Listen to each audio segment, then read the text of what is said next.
Now, just for a second, I want you to imagine if you're one of those types of people in the military that is contributing as much as possible to their TSP, or you're a veteran and you're contributing as much as possible to your 401k or Roth IRA or whatever. You're maxing it out and maybe then some, right? Imagine for a second if you did not have to put that money away, and instead you could use that to make more money month to month, or you could use that for your lifestyle month to month so you live a better life now. Imagine for a second if that was possible. I'm going to go through this whole system, this whole description. This is not going to be a short video, so sit on tight, but I just want you to imagine that for a second and ask yourself if you're the right type, if that's the type of person you want to be, if that's something you want to achieve. And if so, then you might be the right person for this video. One more piece of housekeeping, though, is if you are okay, and in fact you want to wait till you're 59 and a half or 65 down the road to like retire, then this video might not be for you. This is for those that want to retire or live life on their own terms. And retire is a weird word because what I really mean is like not have to live, paycheck to paycheck, be able to do whatever you want, do side projects and just, or maybe travel or whatever, like just not have to do a job. Some people will love to work till the day they die. Nothing wrong with that. Some people, to my point, might want to actually have a job working for somebody and contribute to their 401k or TSP till they're 59 and a half. Just like some people want to do the military for full 20 years, some don't. There's nothing wrong with any of that. But this video is going to explore an option to not contribute to your TSP. What would that look like and how to do it smartly so that you can live a better life now and also have an amazing retirement and self-created pension down the road. How is all this possible? I'm going to talk about it now. I'm going through it personally. I'm on that yellow brick road for this particular strategy right now. So I'm going to go through that. I was active duty 8.5 years in the Marine Corps. I transitioned to be a full-time entrepreneur and real estate investor. And I promise this isn't going to be some kind of like, hey, do something stupid type of strategy and not have savings accounts, that kind of stuff. I'll talk through it with you all. Sit tight and enjoy the ride. Thank you. All right, here we go. So, and this is, by the way, this is my vlog style videos. This is day 9 of 30. I'm doing a 30-day challenge through Active Duty Passive Income, where I'm the founder and CEO. So if you're interested in this type of finance talk, an alternative way of thinking of making money, retiring, pensions, investing, and all that kind of stuff, check us out at activedutypassiveincome.com and subscribe to this channel. Anyway, here we go. So I'm going to go first through the what and then the how of doing this strategy. Then I'll also go through how to like blend those two and how to do a hybrid where you can actually use the TSP or a 401k or a Roth IRA and use that in a smart way to kind of achieve both things. So I'll save that for the end because first I want to go just like, cold turkey, black and white, this different type of strategy. Okay. So the what is first things first.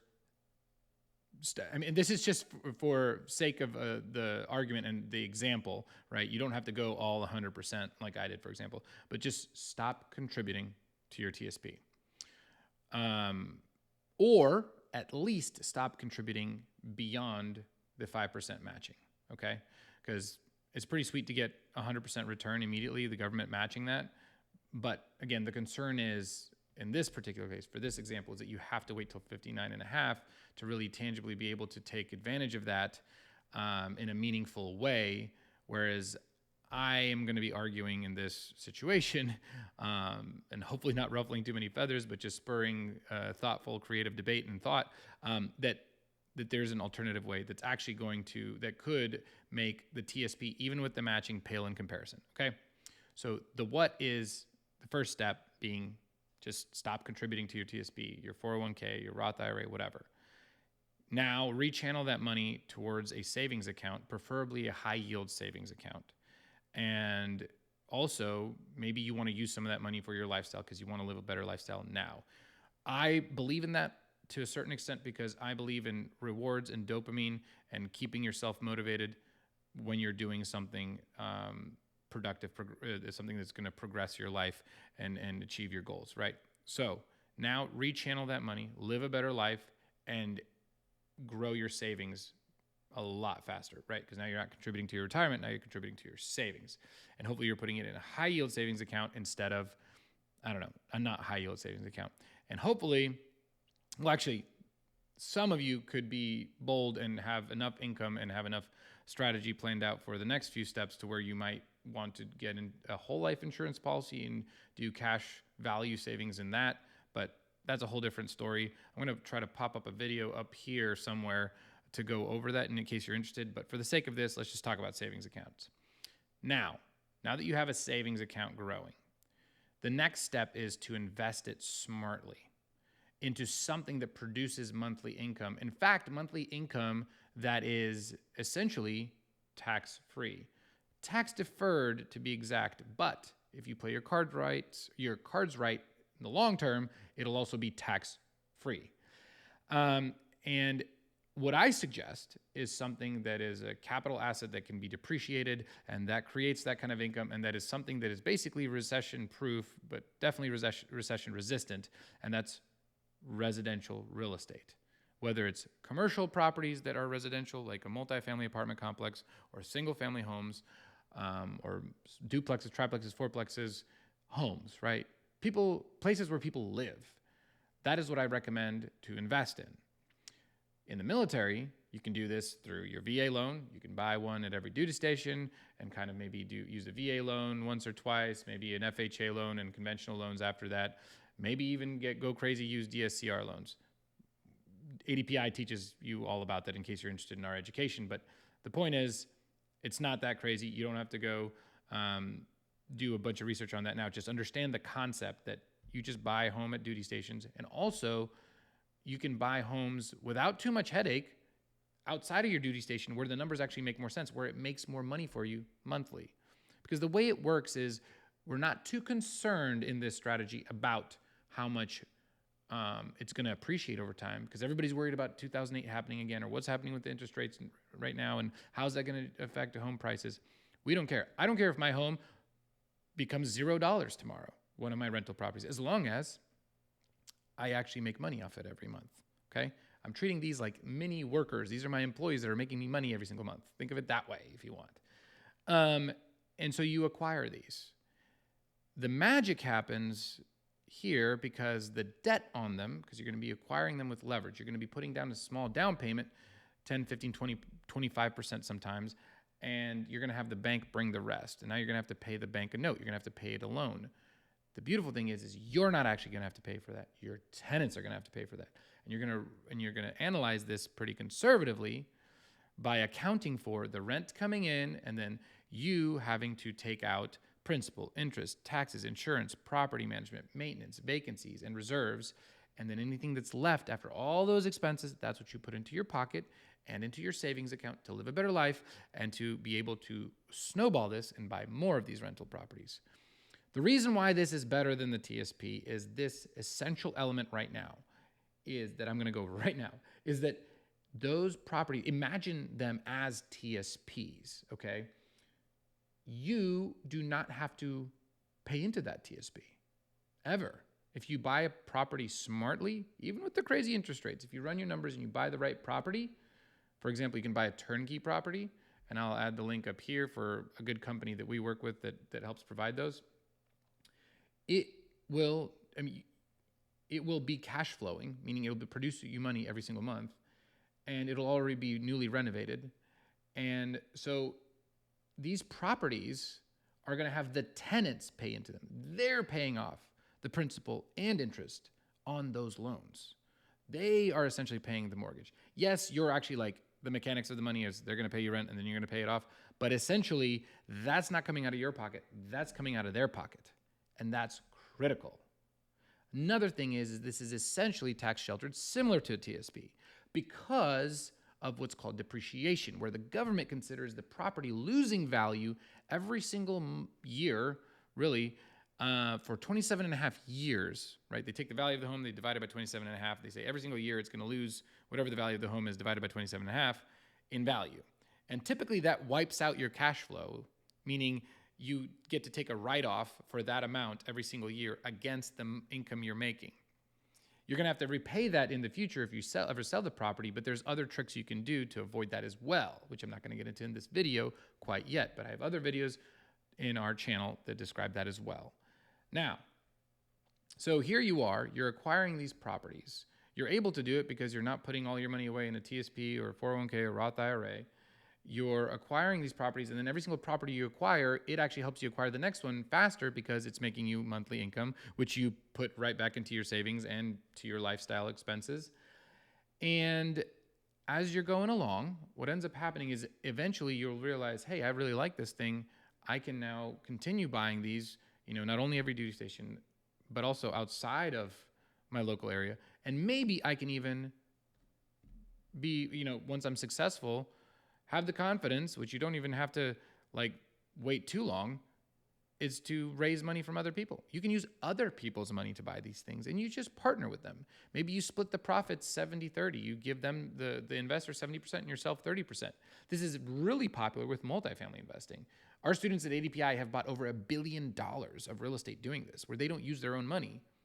They use other people's money who don't have the passion for this, but do have a lot of capital. They raise that money, then they buy these properties, and they run it effectively to force its appreciation and make monthly income for them and their investors. It's an awesome win-win. And I'm going to get into the most passive way to do this. If you're one of those people that is an investor that wants to give somebody who's experienced this kind of money to work on investing for you, right? We'll get into that because actually there's a way to do that even as a military member who's not an accredited investor like a millionaire. So I'll get into that later as well. So that's the what and the how there. The what is you save your money and you invest in real estate. How is you buy rental properties and primary residences. You can buy primary residences at every duty station. You can buy rental properties at near and around your duty stations wherever you PCS, or outside in other areas where the numbers make more sense. Like middle of America has typically higher rents compared to prices. So you're typically going to cash flow. Whereas, in Hawaii, for example, it's damn near impossible to cash flow, although you can get creative with short-term rentals. But even that is basically very rare to find those types of properties in Hawaii, for example. So you really have to be careful. But, if you have a good, solid real estate agent and lender team in your corner, which ADPI has a whole network of, it's very doable. Let's put it that way. And it's not a huge headache. And even if it does take a little bit of effort, this is well worth it. This is transformational. Okay. So here you are, you focus on having liquidity, having a liquid, healthy savings account consistently, and you invest in real estate. One little thing I'm going to add, if you want to accelerate this even faster, you can get into a side hustle to grow your savings account faster and then do this. So you can either do an e-commerce store, do something on Amazon. Heck, you can wholesale real estate. You can do fix and flips for real estate. You can create a course online. You can do a million different things. I mean, you could be a notary. You could be there's a million different things you could do. Just look up, side hustles for military members, and you'll probably find ideas of what you can do for side hustles to grow your savings account faster. And if you're a team, maybe you and your spouse want to do this together, and your spouse is like, hey, I'm moving a lot, so it's easier for me to, instead of getting a job at every new place, maybe I can do this basically kind of part-time, full-time for the family. And then that's how you're able to accelerate the growth of your portfolio of properties. Okay. Now I promised I was going to get into a way to do this with still using your TSP or 401k or Roth IRA. And I'm also going to talk about how to invest passively in real estate if you don't have time for all this. So I am going to do that now. So what I wanted to mention was it is possible to, for example, once you step out of the military, to convert your TSP into a self-directed 401k. So essentially what self-directed means is, okay, so TSPs, 401ks, what is it? It's just a shell, right? Where you can put a bunch of things in. It's a bucket, and you can put stocks in there. You can put, the G fund, the I fund, whatever in there. Well, when it's a 401k that's self-directed, you have somebody that's in charge of making sure that nothing bleeds out, so that it stays within the rules and regulations of the IRS, and that what you can then do is you can have your solo or your self-directed 401k, or IRA to invest in real estate. So then that way, you if you're worried about touching your 401k, your TSP, or it used to be your TSP or IRA, you can have it invest in the real estate, and it'll stay in that bucket and be tax-free even after any sales or capital gains or whatever. It'll just be tax-free. It's awesome. Some tax advisors think that this is unnecessary because they're like, you're kind of wasting the potential of the real estate by having to keep it confined in there, since it's already tax deferred and basically tax free. It's a good tax shelter. So you're kind of putting a tax shelter thing in a tax shelter thing, but you're constricting how effectively and how nimble you can be with your real estate investments, because it always has to be inside the 401k. But it is very possible. And if you want to be more passive with this is my second point, which you can blend this also with the 401k, is you can invest in a syndication, or in other words, a fund. You can have somebody else operate a large apartment complex or commercial building or something for you and give you your returns. Sometimes these are like 7-8% returns, but then you also get, at the capital event, at like a refinance or a sale of that property, you get a massive lump sum back. Because you get your capital back plus whatever forced appreciation that happened. And so you'll be getting cash flow, sometimes even more than 7 or 8%, because maybe the cash flow starts growing over time. But then you'll also get a nice big lump sum. And so the idea is that you want to like double your return in 4 or 5 years. Okay. So now what's going to happen is the difficulty here is that to find those types of deals is if you're not accredited, meaning you're not a millionaire, and there, you can look up the exact definition of what an accredited investor is, but basically you have to be a millionaire or you have to be making a lot of money. And in the military, you typically won't qualify. So if you're in that boat, you have to know somebody, a friend or family, that's doing this. Or the reason is because if you're not accredited, you can't participate in the deals that are only for accredited investors, which are allowed to be advertised to the general public. So you, as a potential investor, will only find out about the accredited investor opportunities because those operators are allowed to advertise them to everybody.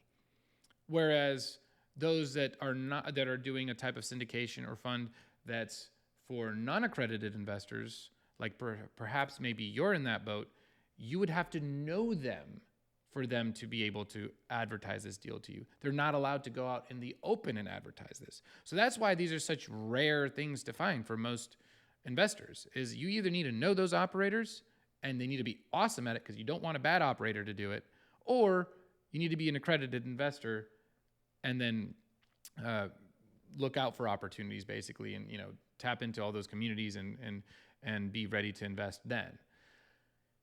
Because they can advertise directly to you in that case. So what Active Duty Passive Income did is we started ADPI Capital, and I'll put a disclaimer in the bottom of this video so you guys know what I'm referring. Like you'll understand what the risks are to this, because any investment is risky, right? But what ADPI Capital did is ADPI, Active Duty Passive Income, we spent well over 6 figures to set up this fund that was approved by the regulatory bodies like the SEC and FINRA and stuff like that, to allow anybody to invest in this.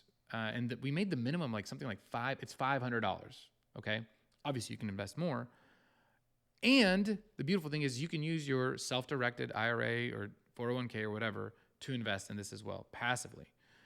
You don't have to operate or manage these properties.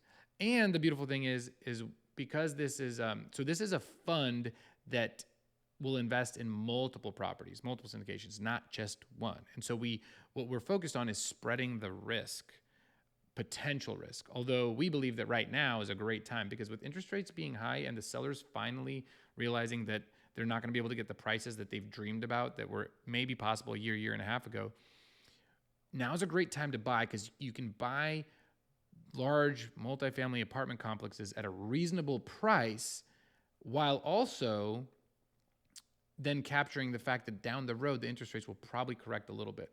and that the prices will then probably rise faster, or you're going to be able to sell them easier, or you're going to be making more cash flow. There's like a bunch of different things that are going to be affected by you buying it in a high interest rate economy and then holding it for, let's say, 5 years with the operators when maybe the interest rates correct a little bit. Now, I don't have a crystal ball. I don't know that that's going to happen, but that might be the case. And so your investment might become even better than what will be projected. And so again, this opportunity, ADPI Capital, is something that anybody can invest in. You can be an E2 in the Navy and invest $500, or you can be anybody and invest $100,000 if you want. Doesn't matter. And you can participate in the returns of multiple apartment complexes, which, like I said, are typically only available to those that know operators, or they are accredited and they can participate in the opportunities that are advertised to them. So, going full circle, what I think, let's just recap. What I think is better than putting money away in your TSP is saving that money and investing in rental properties. And if you want to be more passive with that, you can either self-direct your 401k and invest into syndications or funds like adpicapital.com, or you can, maybe you'll know an operator, or you can just not contribute to your TSP, like I said earlier, save all that money and invest directly in funds like that. Those are your options, right? And that, I believe, is better than the TSP because your income is growing as you're investing. It's like you're giving yourself a pay raise. So your lifestyle and your savings are growing faster than they would have otherwise. So you're able to live a better life now. So you're not living for your generations down the road. You're living your legacy now. And that, I think, is pretty powerful. In addition, like I mentioned, the other people are paying down that debt. They're basically putting money away into a savings account, right? Because if those properties don't lose any money, like if they don't appreciate, but they don't lose value, they just stay flat, you still have people paying off the loan. And the difference between the value of the property and the loan amount, if the loan amount starts going down, right, that means that the amount you own, the equity in that property, is growing, which means that you're getting richer. It's kind of like somebody's filling up your own TSP for you. You don't have to do that. And so I think that's tremendously powerful. So I could talk about this all day, but I'm going to stop here. My name is Mark Jansich. I'm the founder and CEO of Active Duty Passive Income. Please check us out. Please share this video if you found it valuable, and I'll see you in the next vlog. Bye.